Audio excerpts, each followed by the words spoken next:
नमस्ते, safety explain में आप सबका बहुत बहुत स्वागत है। तो अगर आप चैनल पर नए हैं या पहली बार हमें देख रहे हैं तो 3 छोटे काम जरूर करें। सब्सक्राइब, लाइक और बेल आइकॉन पर क्लिक। क्यों? ताकि सेफ्टी पर हमारा कोई भी नया वीडियो आपसे मिस ना हो। तो आइए साथ मिलकर सेफ्टी को और भी आसान बनाते हैं। चलिए एक सिचुएशन इमेजिन करते हैं। आपकी कंपनी ने एक बहुत ज़रूरी सेफ्टी ट्रेनिंग ऑर्गेनाइज की।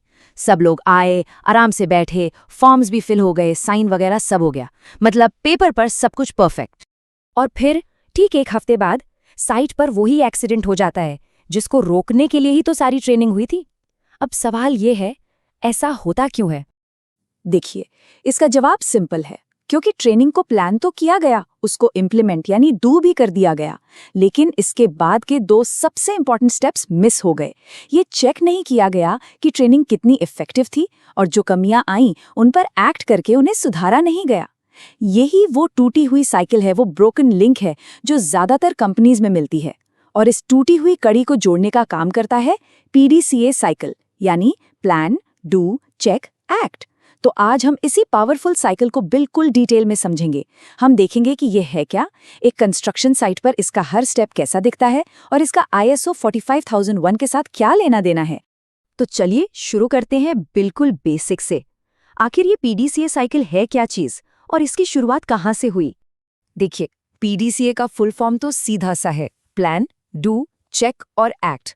इसको डेमिंग साइकिल या शूहर्ट साइकिल के नाम से भी जाना जाता है। और हाँ, इसके पीछे एक काफी इंटरेस्टिंग कहानी है। ये कॉन्सेप्ट 1950 के दौर में डॉक्टर W. एडवर्ड्स डेमिंग ने पॉपुलर किया था। आपको बता दूं, डेमिंग एक अमेरिकन क्वालिटी एक्सपर्ट थे जिन्होंने सेकेंड वर्ल्ड वॉर के बाद जापान जाकर वहां की मैन्युफैक्चरिंग इंडस्ट्री में, आप कह सकते हैं, क्रांति ला दी थी। उन्होंने ही जापान को दुनिया का बेस्ट क्वालिटी मैन्युफैक्चरर बनाने में एक बहुत बड़ा रोल निभाया था। उनका आइडिया सुनने में बहुत सिंपल लगता है, लेकिन है बड़ा पावरफुल। उनका कहना था, किसी भी प्रोसेस को बस एक बार प्लान करके छोड़ मत दो, उसको बार बार चेक करो और हमेशा बेहतर बनाते रहो। सोच के देखिए, ये ही सिंपल सा विचार आज सेफ्टी मैनेजमेंट की बुनियाद है, उसकी नींव है। चाहे आप ISO 45001 की बात करें, 9001 की या 14001 की, ये सारे के सारे इंटरनेशनल स्टैंडर्ड्स इसी PDCA साइकिल पर ही तो बने हैं। एक बात हमेशा याद रखिए, ये एक लूप है, एक पहिया है जो कभी रुकता नहीं, और इसीलिए इसे कहते हैं कंटिन्यूअस इंप्रूवमेंट साइकिल। ओके, तो थ्योरी की बात बहुत हो गई। चलिए अब इस साइकिल के चारों स्टेप्स को एक रियल प्रैक्टिकल कंस्ट्रक्शन साइट के एग्जाम्पल से बिल्कुल डिटेल में समझते हैं। सबसे पहला स्टेप है P, यानी प्लान। यहाँ पर हम काम शुरू करने से पहले उसकी पूरी प्लानिंग करते हैं। अब अगर सेफ्टी की बात करें तो इसका मतलब क्या हुआ? इसका मतलब है सबसे पहले तो खतरों को पहचानना, जिसे हम हैरा कहते हैं, यानी hazard identification and risk assessment. इसके बाद हम लीगल रिक्वायरमेंट्स को देखते हैं, सेफ्टी के टारगेट सेट करते हैं और रिसोर्सेज प्लान करते हैं, जैसे कि ट्रेनिंग कब देनी है, इमरजेंसी रिस्पॉन्स के लिए क्या क्या चाहिए। चलिए वही कंस्ट्रक्शन साइट का एग्जाम्पल लेते हैं। मान लीजिए एक साइट पर एक्सकवेशन यानी खुदाई का काम शुरू होना है। अब प्लान स्टेप में एक सेफ्टी ऑफिसर क्या क्या करेगा? सबसे पहले वो हीरा बनाएगा, जिसमें सॉइल कोलैप्स, गैस लीकेज जैसे सारे पॉसिबल खतरों को आइडेंटिफाई किया जाएगा। फिर एक परमिट टू वर्क यानी PTW सिस्टम इस्टेब्लिश करेगा। जरूरी रिसोर्सेज जैसे गैस डिटेक्टर्स और रेस्क्यू इक्विपमेंट प्लान करेगा। वर्कर्स के लिए कन्फाइंड स्पेस जैसी ट्रेनिंग शेड्यूल करेगा। ये सब कुछ प्लान स्टेप का हिस्सा है।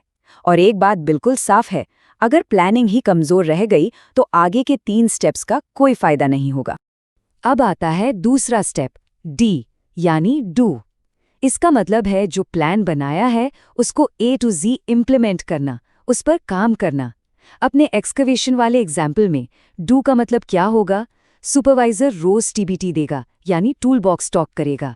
प्लान के हिसाब से शोरिंग को ठीक से इंस्टॉल करवाएगा, गैस रीडिंग्स को लगातार लॉगबुक में नोट करेगा और रेस्क्यू इक्विपमेंट को हमेशा स्टैंड बाय पे रखेगा। ये सारी एक्टिविटीज डू स्टेप का पार्ट है। और हाँ, एक चीज हमेशा ध्यान में रखें, सबसे ज्यादा गलतियां इसी 2 स्टेप में होती हैं, और गलती का एक ही नाम है, शॉर्टकट्स। प्लान तो एकदम बढ़िया बनाया था, लेकिन काम करते टाइम, अरे यार शूरिंग का एक ब्रैकेट ही तो है, छोड़ दो, या गैस टेस्टिंग थोड़ी देर बाद कर लेंगे। यही छोटे छोटे शॉर्टकट्स होते हैं जो या तो अगले स्टेप यानी चेक में पकड़े जाते हैं या फिर सीधा किसी बड़े एक्सीडेंट का कारण बन जाते हैं। इसके बाद आता है तीसरा स्टेप, सी यानी चेक, मतलब जांच करना। यहाँ हम ये वेरीफाई करते हैं कि जो काम डू स्टेप में किया गया वो प्लान के हिसाब से ठीक से हुआ है या नहीं। तो अपने एक्सकवेशन वाले एग्जाम्पल में चेक स्टेप कैसा दिखेगा? Safety officer weekly site inspection करेगा और खुद से सवाल पूछेगा, क्या शोरिंग की कंडीशन ठीक है? क्या गैस रीडिंग्स का लॉग पूरा अप टू डेट है? क्या वर्कर्स ने ठीक से पीपीई पहना हुआ है? ये सारे सवाल। और ये बात बिल्कुल पत्थर की लकीर है। बिना चेक किए, बिना जांच पड़ताल किए इम्प्रूवमेंट हो ही नहीं सकता। अगर आप चेक ही नहीं करेंगे तो आपको कभी पता ही नहीं चलेगा कि सुधार करना कहाँ है। प्लान और डू के बीच में जो गैप रह जाता है वो चेक स्टेप ही हमें बताता है। और अब हम आते हैं चौथे और शायद सबसे ज्यादा पावरफुल स्टेप पर, ए यानी एक्ट। ये वो स्टेप है जहां हम असल में सुधार करते हैं। चेक स्टेप में जो भी कमियां या गलतियां मिली उन्हें इस स्टेप में ठीक किया जाता है। चलिए मान लेते हैं कि चेक में पता चला कि गैस टेस्टिंग रिकॉर्ड्स में कुछ गैप्स हैं। तो एक्ट स्टेप में हम सिर्फ रिकॉर्ड को पूरा नहीं करेंगे, हम उसके रूट कॉज तक जाएंगे कि आखिर ये गैप्स आए ही क्यों। फिर हम एक करेक्टिव एक्शन लेंगे और इस सीख को, इस लेसन लर्न्ड को अपने अगले प्रोजेक्ट के प्लान में शामिल कर लेंगे। तो देखा आपने, एक्ट स्टेप के बाद आप सीधा वापस प्लान पर चले जाते हैं। लेकिन इस बार आपके पास एक बेहतर, एक आजमाया हुआ, एक इम्प्रूव्ड प्लान होता है। और इसीलिए कहते हैं कि ये एक पहिया है, एक व्हील है, ना कि कोई सीधी लाइन जो खत्म हो जाए।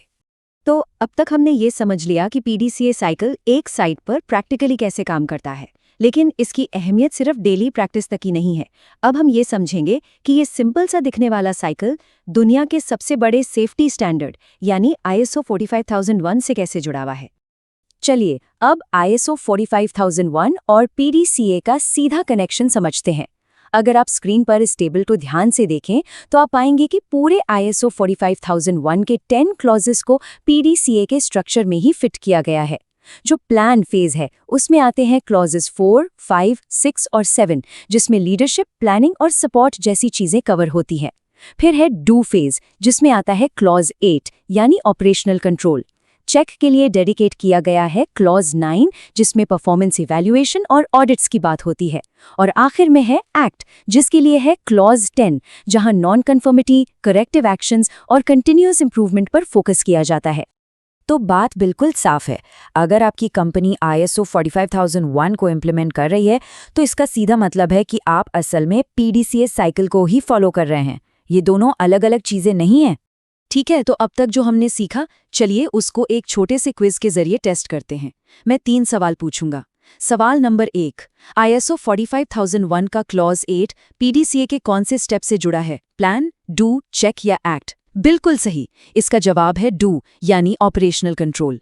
अब दूसरा सवाल, एक पीडीसीए साइकिल कब खत्म होती है? सोच लीजिए। इसका जवाब है कभी नहीं, ये कंटिन्यूअस लूप है जो हमेशा चलता रहता है। और आखिरी सवाल, पीडीसीए में सबसे ज्यादा पावरफुल स्टेप कौन सा है जो असली इंप्रूवमेंट लाता है? जी हाँ, इसका जवाब है एक्ट, क्योंकि यही वो स्टेप है जहां हम गलतियों से सीख कर आगे बढ़ते हैं।